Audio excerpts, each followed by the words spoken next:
Nous avons ici un cône de révolution et pour comprendre la forme de son patron, on va d'abord suivre cette petite animation.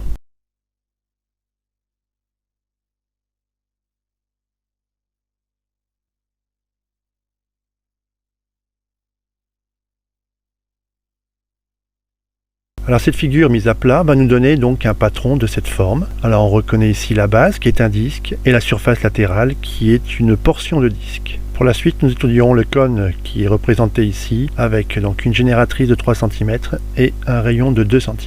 Après avoir reporté les longueurs connues sur le schéma, on se rend compte qu'on n'aura pas de difficulté pour tracer le cercle de base puisque son rayon est connu. On n'aura pas de difficulté également pour tracer une portion de cercle de 3 cm de rayon. Par contre, la grande inconnue va être de déterminer quel est l'angle d'ouverture ici. Pour trouver cet angle, dans un premier temps, on va avoir besoin de calculer la longueur du cercle de la base. Alors la formule de la longueur d'un cercle, c'est 2 fois pi fois r, donc 2 fois pi fois le rayon de 2 cm, et on obtient ainsi en valeur exacte 4 pi. Par suite, la longueur de cet arc va valoir également 4 pi, puisque cette ligne-ci va rejoindre celle-là à la fabrication du solide. On va maintenant utiliser la propriété suivante. La longueur d'un arc est proportionnelle à son angle. Ce qui veut dire par exemple qu'un arc qui est formé par un angle de 60 degrés, il est 2 fois plus long qu'un arc formé par un angle de 30 degrés. Nous allons donc appliquer la proportionnalité avec cet arc. Alors j'ai commencé ici un tableau de proportionnalité, donc j'ai remis la longueur de l'arc 4 pi que nous avions trouvé, et puis l'angle qu'on ne connaît toujours pas. Et évidemment, si nous avions ici 2 valeurs supplémentaires, on pourrait effectuer un produit en croix